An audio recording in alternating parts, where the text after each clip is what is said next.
Everyone, welcome to Naira study hub. आप सब कैसे हैं? आई होप कि आप सभी अच्छे होंगे और अपनी स्टडी को कंटिन्यू कर रहे होंगे। फ्रेंड्स, आज का जो वीडियो लेक्चर है इसमें जो आपका सब्जेक्ट साइंस हो जाता है इसके मॉडल पेपर के बारे में डिस्कस करेंगे। यानी उतने ही क्वेश्चंस लेकर आए हैं जितने क्वेश्चंस आपके पेपर में आते हैं। यानी कि 1 to 5 क्वेश्चंस आपके हो जाते हैं वस्तुनिष्ठ प्रश्न यानी बहुविकल्पी टाइप। उसके बाद 6 से 11 तक यानी 6 क्वेश्चंस आपके हो जाते हैं अति लघुत्तरीय टाइप। और उसके बाद 12 से 18 क्वेश्चंस हो जाते हैं लघुत्तरीय टाइप। ठीक है ना। और जो आप लोगों को एग्जाम में बहुत ज्यादा हेल्प कराने वाले हैं, सो वीडियो को बिल्कुल भी स्किप ना कीजिएगा और वीडियो को लास्ट तक जरूर देखिएगा। तो चलते हैं आज के सीरीज का फर्स्ट नंबर क्वेश्चन देख लेते हैं। फर्स्ट नंबर क्वेश्चन हो जाता है, नव डार्विनवाद नाम किसने दिया? लेमार्क, डार्विन, गुडब्रिज या जूलियन हक्सले। अब यहाँ पे आप लोग कंफ्यूज मत होइएगा, यहाँ पे हमने डार्विनवाद के बारे में नहीं बात की है। डार्विनवाद जो सिद्धांत हो जाता है वो किसने दिया? वो डार्विन ने दिया।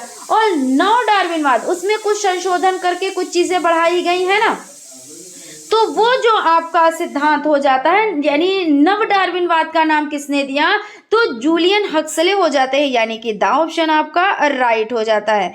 क्वेश्चन है, आवेश का मात्रक है कैलोरी प्रति ग्राम, जूल प्रति डिग्री सेल्सियस या कूलाम या किलो कैलोरी प्रति डिग्री सेल्सियस। तो आवेश का मात्रक आपका कूलाम हो जाता है। इस तरह से आपका सा ऑप्शन राइट हो जाता है। 1984 में किस वैज्ञानिक ने HIV का आविष्कार किया? लुक मॉन्टेग्नियर या रॉबर्ट सी गेलो या क्रिश्चियन बर्नार्ड या लुइस पास्चर। तो इसमें आपका बा ऑप्शन यानी रॉबर्ट सी गेलो हो जाते हैं। कॉपर पाइराइट का सूत्र है CuFeS2 या Cu2O या Cu2S या CuCO3.CuOH का होल स्क्वायर। तो आपको पता है कॉपर पाइराइट का जो सूत्र हो जाता है वो CuFeS2 यानी आ ऑप्शन आपका राइट हो जाता है। सर्प के काटे व्यक्ति को रोकना चाहिए लेटने से, सोने से, बैठने से, चलने से। तो सर्प के काटे व्यक्ति को रोकना चाहिए सोने से, उसे सोने बिल्कुल नहीं देना चाहिए। ये आपका राइट आंसर हो जाता है। उसके बाद यहाँ पे अब आप लोगों के अति लघुत्तरीय टाइप क्वेश्चंस स्टार्ट होते हैं और जो बहुविकल्पी टाइप क्वेश्चंस हैं वो कंप्लीट होते हैं। कारण बताइए कि एक दूसरे से रगड़ी हुई दो वस्तुएं एक दूसरे को आकर्षित करती हैं। तो जब दो अलग अलग पदार्थों को रगड़ा जाता है तो इलेक्ट्रॉनों एक पदार्थ से दूसरे पदार्थ में स्थानांतरित होते हैं। यानी जो इलेक्ट्रॉन होते हैं वो एक पदार्थ से दूसरे पदार्थ में स्थानांतरित होते हैं। एक वस्तु धनावेशित हो जाती है, इलेक्ट्रॉन दान करने वाली जो दान देती है यानी जो दान करती है तो इलेक्ट्रॉन दान करने वाला, और दूसरी ऋणावेशित हो जाती है यानी इलेक्ट्रॉन ग्राही जो हो जाती है। नतीजा यानी जो नतीजा निकलता है वो समान और विपरीत आवेश प्राप्त करते हैं। क्वेश्चन है, उत्परिवर्तनवाद क्या है? तो उत्परिवर्तनवाद जीवों में अचानक ही बड़े परिवर्तन होने से नई जातियां बनना उत्परिवर्तन कहलाता है। 1901 ईस्वी में गुडब्रिज ने पाया कि बगीचे में प्रिज्म रोज के पौधे के बीच एक नई प्रकार का प्रिज्म रोज का पौधा उग आया। तो इस तरह से उत्परिवर्तनवाद का सिद्धांत हो जाता है। जीव द्रव्यमान का पिरामिड क्या है? तो बायोमास का एक पिरामिड एक प्रकार का पारिस्थितिक पिरामिड होता है जहां खाद्य श्रृंखला का प्रत्येक पोषी स्तर कुल जीवित बायोमास या जैविक पदार्थ का प्रतिनिधित्व करता है। शैवाल, छोटी मछली, उसके बाद बड़ी मछली हो जाती। तो ऐसे ही तो पिरामिड होता है ना। तो इस तरह से हो जाता है। लोहा या एल्यूमिनियम में से किसी एक के दो अयस्कों के नाम लिखने हैं, मतलब किसी दो में से किसी एक के दो अयस्क के नाम लिखने हैं। तो देख लेते हैं लोहे के अयस्क कौन कौन से हो जाते हैं। तो हेमेटाइट, आयरन, पायराइट, मैग्नेटाइट या सिडेराइट ये हो जाते हैं। एल्यूमिनियम के बॉक्साइड, क्रायोलाइट, कोरंडम ये सब हो जाते हैं। हालांकि यहाँ पे 2 ही पूछे गए हैं तो आप कोई से भी 2 लिख सकते हैं और ज़्यादा लिख देंगे तो और अच्छी बात है, लेकिन आप लोग टाइम के अकॉर्डिंग ही वर्क कीजिएगा। मेंडलीव की आवर्त सारणी में संशोधन किस वैज्ञानिक ने दिया? तो हेनरी मोसले ने दिया।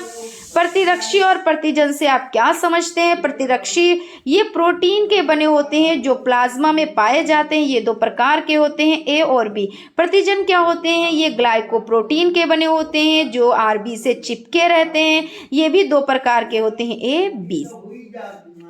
क्वेश्चन हो जाता है लघुत्तरीय प्रश्न है आपका। देखिए आपके विकल्पीय टाइप और अति लघुत्तरीय टाइप क्वेश्चंस कंप्लीट हो जाते हैं। अब लघुत्तरीय प्रश्नों की सीरीज को कंटिन्यू करेंगे।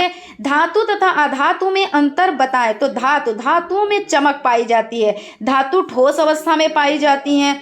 अधातु विद्युत की कुचालक होती हैं। अधातु में चमक नहीं पाई जाती। अधातु ठोस, द्रव्य तथा गैस तीनों रूपों में पाई जाती है। इस तरह से आपको हो जाता है। ओम के नियम को परिभाषित कीजिए तथा प्रतिरोध व विद्युत में संबंध स्थापित कीजिए। यह संबंध लिखिए। ओम का नियम, यदि ताप आदि भौतिक अवस्थाएं नियत रखी जाए तो किसी प्रतिरोधक या अन्य ओमीय युक्ति से सिरों के बीच उत्पन्न विभवांतर उससे प्रवाहित धारा के समानुपाती होता है। आर को युक्ति का प्रतिरोध कहा जाता है। इसका मात्रक ओम होता है।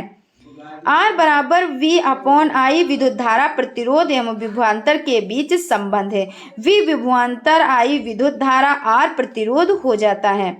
पिग आयरन क्या होता है? इसका उपयोग कहाँ करते हैं? तो पिग आयरन जिसे कच्चे लोहे के रूप में भी जाना जाता है, स्टील के उत्पादन में लोहे द्वारा उपयोग किया जाने वाला एक मध्यवर्ती सामान है जिसे ब्लास्ट फर्नेस में लौह अयस्क को पिघलाकर विकसित किया जाता है। उपयोग है पाइप, टब, कूड़ादान बनाने में किया जाता है। प्राथमिक उपचार के सिद्धांत लिखिए। प्राथमिक उपचार के सिद्धांत हो जाते हैं। सहायता के लिए तुरंत प्रस्तुत होना चाहिए। घायल व्यक्ति की अवस्था की जांच करें। क्या उसकी श्वास नियमित है? क्या कहाँ रक्तदान यानी रक्तस्राव हो रहा है तो शीघ्रता से रोकने का प्रयास करना चाहिए। क्योंकि भाई प्राथमिक उपचार में क्या होता है? प्राथमिक उपचार में तो यही होता है ना कि जैसे किसी के चोट लग गई, अब वहाँ पे डॉक्टर या हॉस्पिटल ऐसा तो नहीं है और तुरंत आप लेकर जा भी नहीं सकते। कैसी कंडीशन है उसके अकॉर्डिंग जो वहाँ पे व्यक्ति होता है वो उसका प्राथमिक उपचार करता है। तो यही प्राथमिक उपचार कहलाता है। और क्या हो जाता है? घायल को लेटे रहने दें। जैसे जैसी कंडीशन हो घायल को लेटे रहने दें। अगर उसको चोट लग गई है, ब्लड निकलना है तो ब्लड रोकने के उपाय किए जाते हैं। जैसे वहाँ पे जो चीज़ अवेलेबल है उससे आप ब्लड को रोकेंगे। या पानी में डूब गया है बंदा तो उसको पानी से निकालेंगे। फिर उसके बाद उसके पेट में जो पानी भरा है उसको पेट के बल लिटा के पानी निकालेंगे। उसके मुंह में जो भी घास फूस मिट्टी जो भी चली जाती है उसको निकालेंगे। तो इस तरह से ये सारे वर्क कौन करता है? तो जो प्राथमिक उपचारक होता है यानी जो उपचार करता है वो ये सब करता है।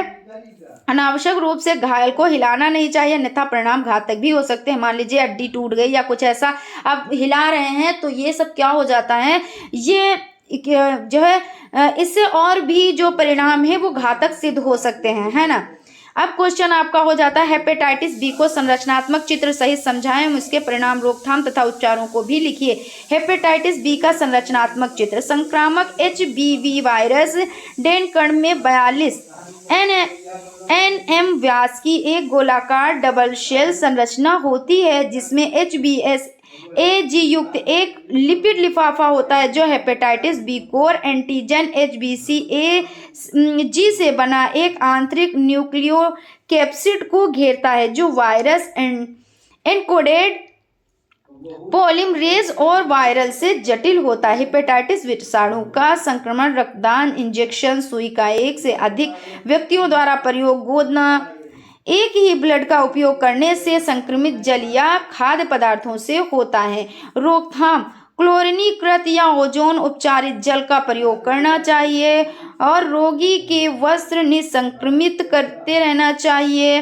हेपेटाइटिस बी, एंजीरिया, बीशेन, बेकवी का टीका लगाना चाहिए। और आपका हो जाता है उपचार, चिकित्सक की सलाह पर इंटरफेरॉन इंजेक्शन से रोग का नियंत्रण संभव है। रोगी को पर्याप्त विश्राम करना चाहिए। अब क्वेश्चन आपका हो जाता है लाल रक्त और श्वेत रक्त कणिकाओं में अंतर बताएं। तो लाल रक्त कणिका, मनुष्य में लाल रक्त कणिकाएं गोल तश्तरी यानी जैसे प्लेट नुमा होती नहीं है, तो दोनों प्रकार से चिपकी हुई होती हैं। पुरुषों के 1 घन मिलीलीटर रक्त में इनकी संख्या 5.5 लाख तथा स्त्रियों में 4.5 से 5.0 लाख होती हैं। इसमें हीमोग्लोबिन नामक रंगायुक्त प्रोटीन होता है। श्वेत रक्त रुधिर कणिकाएं ये लाल रुधिर कणिका की उपेक्षा बड़ी तथा छेन्द्रक युक्त कोशिकाएं होती हैं। मनुष्य के 1 घन मिली रक्त में इनकी संख्या 5000 से 9000 तक होती है। रोगजनक अवस्था में यह संख्या बढ़ जाती है। इसमें हीमोग्लोबिन वर्णक नहीं होता है, इसलिए ये रंगहीन होती हैं। परावर्तनी भट्ठी या वाल्या भट्ठी में से कोई एक का सचित्र वर्णन क्या करना है, तो कोई एक आप देख लें। वैसे हम यहाँ पे आप लोगों के लिए दोनों चित्र लेकर आए हैं, दोनों को आप अच्छे से देख लीजिए, इसकी प्रैक्टिस कर लीजिए। कोई सा भी एग्जाम में आ सकता है, तो ऐसा नहीं कि आप एक पूछा गया तो एक ही की आप प्रैक्टिस करें। तो आप इस तरह से देख लेते हैं। यहाँ से ये आपका जो चित्र हो जाता है, देखिए यहाँ से आपका इस तरह से चित्र बनाया गया है और उसके बाद इसका नामकरण किया गया। देखिए यहाँ से ये व्यर्थ गैसें निकल रही हैं, ये चार्ज यहाँ पे चार्ज हो रहा है, ये चिमनी टावर हो जाता है, ये यहाँ पे कोन हो जाती है और उसके बाद ये इंजन हो जाता है। ये परावर्तनी भट्ठी है, ठीक है ना, यह परावर्तनी भट्ठी है। और उसके बाद ये वालिया भट्ठी, इसको आप देख ले। वालिया भट्ठी देखिए, ये व्यर्थ गैसें, भर्जित अयस्क, कोक, सिलिका, पानी का जैकेट ये हो जाता है, गर्म धातु, धातुमल, मेट, और ये वालिया भट्ठी का चित्र इस तरह से हो जाता है। यहाँ पे आप लोगों का ये सेशन कंप्लीट हो जाता है। ये आप लोगों के एग्जाम में आप लोगों की बहुत ज़्यादा हेल्प कराने वाला है। ये बिल्कुल पेपर जैसा ही हमने बनाया है, इस पर बहुत ही हमने मेहनत की है। इसको हैंड राइटिंग नोट्स के माध्यम, आपको तो पता है हम जितने भी आपके नोट्स लेकर आते हैं तो हैंड राइटिंग ही नोट्स होते हैं। तो फ्रेंड्स इसमें मेहनत भी बहुत लगती है। तो आप लोगों का भी फ़र्ज़ है कि एक लाइक तो ज़रूर ही कर दिया कीजिए। और अगर पहला ये वीडियो आप देख रहे हैं और अभी तक आप लोगों ने चैनल को सब्सक्राइब नहीं किया है तो चैनल को सब्सक्राइब भी कर लीजिए और बेल आइकन को भी ज़रूर प्रेस कर लीजिए, जिससे कोई भी नोटिफिकेशन हो, क्योंकि ये अब आपका एग्ज़ाम का टाइम है। तो इसमें आप लोगों को जो इम्पॉर्टेंट्स नोट्स हैं वही प्रोवाइड होंगे और जो आपके एग्जाम में आने की ज़्यादा से ज़्यादा संभावनाएं हैं। तो फ्रेंड्स आई होप आप लोगों को सेशन अच्छा लगा होगा। मिलते हैं नेक्स्ट क्लास में, तब तक आप लोग अपना ख्याल रखें और स्टडी को कंटिन्यू करें। अब इसके बाद जो आपका पेपर आएगा वो 2019 का सॉल्व पेपर हम लेकर आएंगे आप लोगों के लिए, यानी साइंस का 2019 का, और जो सब्जेक्ट्स हैं उनके किसी के 2016 का पेपर होगा, किसी के 2017 का। इस तरह से सारे पेपर सॉल्व करते जाएंगे। Thank you.